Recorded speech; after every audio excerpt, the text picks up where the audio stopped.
Hey everybody, welcome back to the Dex, where we cover trivia and strategy for a different Pokemon each week. I'm Tuber Alex. And I'm Pokekill. Did you just say you were a tuba? What? No. Oh, my bad.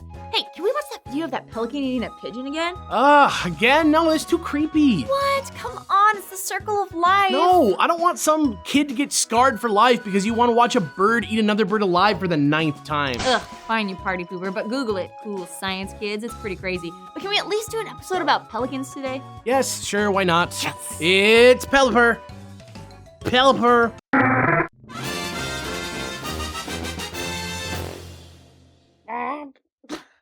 Pelipper is the water bird Pokemon from Gen 3. This goofy flying delivery boy evolves from Wingull and lives by the sea. It searches for food by skimming along the top of the water, and whenever it sees anything, it dips down and grabs it in its mouth pouch. The young males even bring it back to their cliffside nests to feed the fam. Aw, what a nice bird. When not hunting, however, it is a messenger of the skies and is often seen carrying eggs and even small Pokemon to safety in its beak. Other times, though, you can just find him bobbing on the waves, resting on days when the water is calm. Hashtag dicks. Right. But did you know its beak is even large enough to fit a small child inside? Because it is, which we now know thanks to its Pokedex entry in Pokemon Sun. Am I the only one who thinks those things got way more weird in Gen 7? I kind of love it so much, right? We all love it? I love it. Right, and how cute is it that Pelipper is like the Pokemon mailman, especially in like mystery dungeons and stuff. So cute. Actually, now that I mention it, its head does kind of look like a mailman's hat, or maybe a skipper's hat. Oh, maybe that's why it's called Pelipper in the first place. You know what?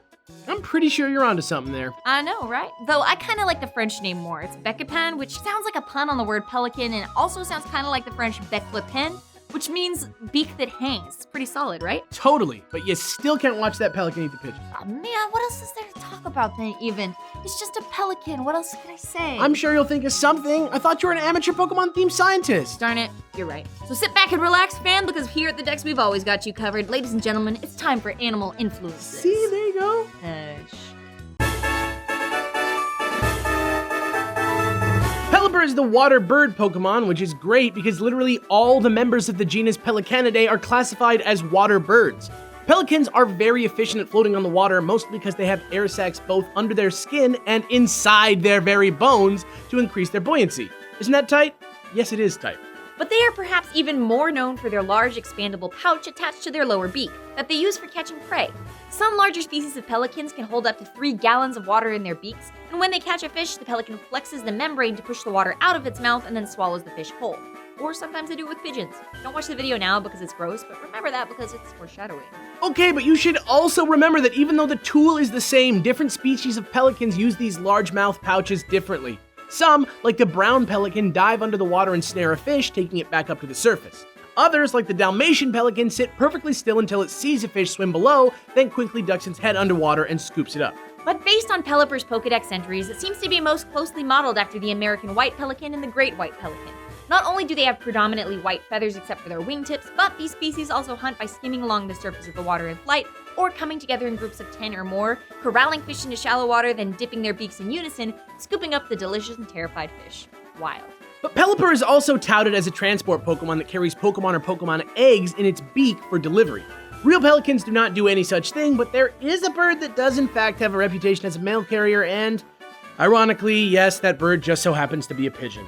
Homing pigeons have long been used to send messages due to its incredible ability to navigate using magnetoreception, which means that they use magnetic fields of the Earth to sense where and in what direction their home base is, with a range of over 1,000 miles. This only works one way though, so generally when corresponding through pigeon, one party delivers the pigeon to the recipient by car, train, or LOL, horse-drawn carriage. When the recipient receives the letter, they write their reply and attach it to the pigeon, who then flies as fast as it can back home. Granted, I don't think that Pelipper is supposed to be a pigeon by any means, but nobody would even think of birds being mail carriers without pigeons. No owls in Harry Potter, no ravens in Game of Thrones, no way, no how. So thank your nearest homing pigeon for having a GPS in its brain, because that's some great animal influence right there. Animal. That's what it is. Animal. That's what I meant to say. Animal influences. That's the name of the segment. Check the card. Check it out. Goodbye.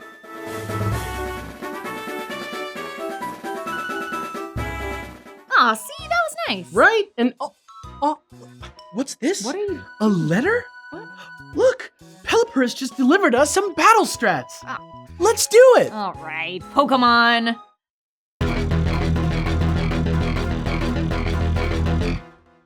In VGC 2017, Pelipper's whole deal comes from its ability Drizzle, which sets up rain for free whenever you switch in. This really sets you up for some good team synergy without costing you a turn, and Pelipper itself is a great support Pokemon.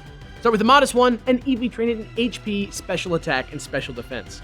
Pelipper isn't super bulky, but with the right spread, he can survive a hit or two, so bolster that HP by giving it a Citrus Berry to hold, and carry Protect in your pocket for when it doesn't make sense to take damage. For all other times, however, Tailwind is probably the right first move because it doubles the speed of your entire team for 4 turns and gives you free reign to get in a quick stab move with Scald or Hurricane, which also carry a chance for Burn and Confusion, respectively.